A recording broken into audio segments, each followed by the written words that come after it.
दोस्तों, मैं फराज मलिक।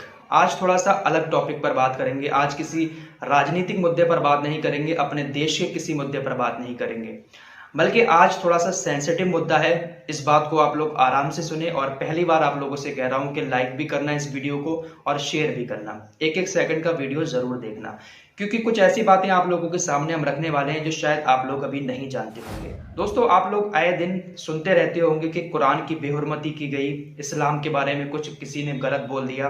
विदेशों में अक्सर ये गोरी चमड़ी वाले जो लोग होते हैं, अंग्रेज, ये आए दिन कुरान की बेहुरमती करते रहते हैं, इस्लाम के बारे में गलत सलत बातें करते रहते हैं। आखिर ये क्यों करते हैं? इसी बात का जवाब आप लोगों के सामने हम रखने वाले हैं। ये गुस्ताखी जो करते हैं, इससे हमें मायूस होने की जरूरत नहीं है, बल्कि ये इनकी बौखलाहट है। क्या बौखलाहट है, पूरी बातें आप लोगों के सामने हम रखेंगे। अभी पिछले हफ्ते ही मैंने आप लोगों को बताया था कि स्वीडन के अंदर और नॉर्वे के अंदर भी कुरान की बेहुरमती की गई थी एंटी इस्लामिक पार्टियों की तरफ से, जो इस्लाम से नफरत करती है। उन पार्टियों की तरफ से कुरान की बेहुरमती की गई थी। और अब 2 दिन पहले ही फ्रांस के अंदर भी मोहम्मद सल्लल्लाहु ताला अलैहि वसल्लम का एक कार्टून बनाया गया है। क्या है पूरा मामला और ये कार्टून किसने बनाया है, एक एक बात आप लोगों के सामने रखेंगे। लेकिन शुरुआत वहां से करते हैं कि आखिर ये अंग्रेज गोरी चमड़ी वाले ऐसा क्यों करते हैं। दोस्तों, आप लोगों को पता होगा कि इस्लाम धर्म ऐसा है कि कितनी तेजी के साथ वो फैला है। इस्लाम कहां से शुरू हुआ था और आज कहां पहुंच चुका है। तो ये अंग्रेज जो होते हैं, ये थोड़ा माइंडेड तो होते हैं, ये हर चीज में रिसर्च करते रहते हैं। तो आप लोगों ने देखा होगा, सुनते रहते होंगे आए दिन के फला अंग्रेज ने जो है इस्लाम कबूल कर लिया। और इस वक्त में जो है बहुत तेजी के साथ ये अंग्रेज जो है इस्लाम कबूल कर रहे हैं। वो इसलिए कर रहे हैं क्योंकि ये धर्म को तो मानते नहीं है, किसी भी एक धर्म को। तो ये लोग जानने की कोशिश करते हैं धर्म के बारे में। तो सबसे पहले ये इस्लाम को ही देखते हैं, कुरान को पढ़ते हैं, हदीसों को पढ़ते हैं। कोई भी रिसर्च करता है, कोई वैज्ञानिक, तो वो कुरान और हदीस को जरूर खोलता है। तो ये रिसर्च करते हैं अंग्रेज कुरान को पढ़कर, हदीस को पढ़कर। तो जब कुरान और हदीस इनके सामने आता है, उसका ट्रांसलेशन करते हैं, तो आप लोग तो जानते हैं कि इस्लाम की तालीमात कैसी है। कोई भी अगर इस्लाम को अच्छे से पढ़ लेगा तो उससे मुतासिर होकर वो ईमान जरूर ले आएगा। तो ये लोग कुरान को पढ़ते हैं, हदीस को पढ़ते हैं और मुसलमान बन जाते हैं। बहुत तेजी के साथ अंग्रेज जो है वो इस्लाम कबूल कर रहे हैं। तो यही बातें जो हैं उन लोगों को हजम नहीं होती हैं। आप लोगों को बता दें कि जब से वर्ल्ड वार हुआ है, तब से लेके अब तक 60,000 किताबें लिखी जा चुकी हैं यूरोप में, जो इस्लाम के अगेंस्ट हैं। ये किताबें इसलिए लिखी जाती हैं ताकि जो अंग्रेज है वहां के, वो इन किताबों को पढ़े और इस्लाम के खिलाफ उनके दिल में नफरत पैदा हो।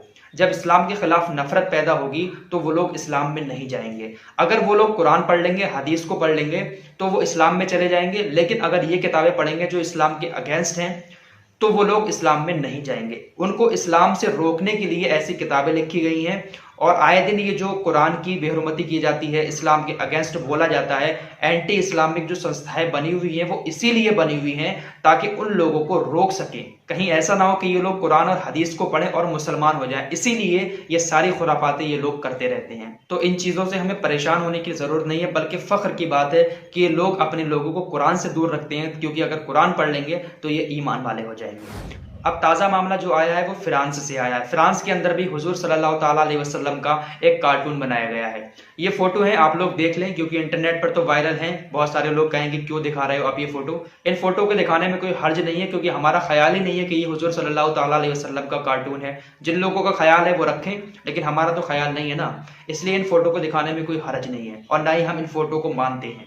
असल में मामला कुछ ऐसा है कि चार्ली हेब्दो नाम की एक मैगजीन है फ्रांस के अंदर।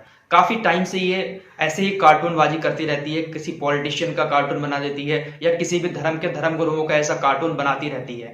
2014 में भी इसने हुजूर सल्लल्लाहु ताला अलैहि वसल्लम का एक कार्टून बनाया था। इसके बाद इसके कार्यालय पर आतंकवादी हमला भी हो गया था, जिसमें 14 लोग मारे भी गए थे। 12 लोग जो इसमें मुख्य थे, जो एडिटर, संपादक वगैरह थे, वो लोग मारे गए थे। आतंकवादी हमला इनके कार्यालय पर हुआ था 2014 में। इस्लामिक स्टेट ने इस हमले की जिम्मेदारी ली थी और यही कहा था कि आप लोगों ने कार्टून छापा, जिसके बाद हमने वहां पर हमला किया। तो ये आए दिन ऐसी खुराफात करते रहते हैं। काफी सारे बैन भी लगे चार्ली हेब्दो पर। लेकिन अब एक बार फिर से इसने हुजूर सल्लल्लाहु ताला अलैहि वसल्लम का कार्टून छापा है। वो इसलिए छापा है क्योंकि ये मुकदमा जो है अदालत में चल रहा है। अदालत में इसलिए चल रहा है क्योंकि जो आतंकवादी कार्यालय में घुसे थे, तो ये आरोप लगाया गया था वहां के कुछ निवासियों पर जो फ्रांस के हैं कि उन लोगों ने उनको हथियार मुहैया कराए थे, जिसमें से एक लेडी है और तकरीबन 11-12 जेंट्स है। उनके खिलाफ कोर्ट में मुकदमा चल रहा है कि इन लोगों ने आतंकवादियों को हथियार दिए थे। तो 6 साल के बाद कोर्ट में इस केस की सुनवाई हो रही है।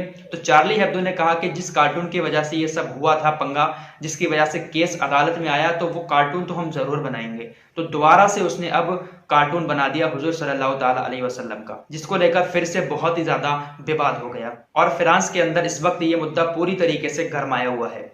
कुछ लोगों का ऐसा भी कहना है कि फ्रांस की सरकार इस वक्त अच्छा काम नहीं कर रही है, जिसके बाद फ्रांस की जो जनता है वो सड़कों पर उतर आई है। आप लोगों को बता दें कि जो विदेश में जो सरकारें होती हैं, अगर वो अच्छा काम नहीं करती हैं तो वहां की जनता आक्रोश जताने के लिए सड़कों पर उतर आती है और उसके बाद सरकारों को झुकना पड़ जाता है। विदेशी सरकारें वहां की जनता से बहुत ज्यादा डरती हैं। कुछ लोगों का ऐसा भी कहना है कि जो कार्टून वाला मुद्दा है, जो चार्ली हेब्दो ने कार्टून बनाया है, उसमें फ्रांस सरकार का भी हाथ है, क्योंकि इस वक्त फ्रांस सरकार जनता से घिरी हुई है। उस मुद्दे को दबाने के लिए उन्होंने यह कार्टून वाला मुद्दा उठा दिया है, ताकि सारे लोगों का ध्यान और कामों से हटकर इस कार्टून वाले मुद्दे पर आ जाए। तो ये एक राजनीति का भी मुद्दा बना लिया है वहां की सरकार ने।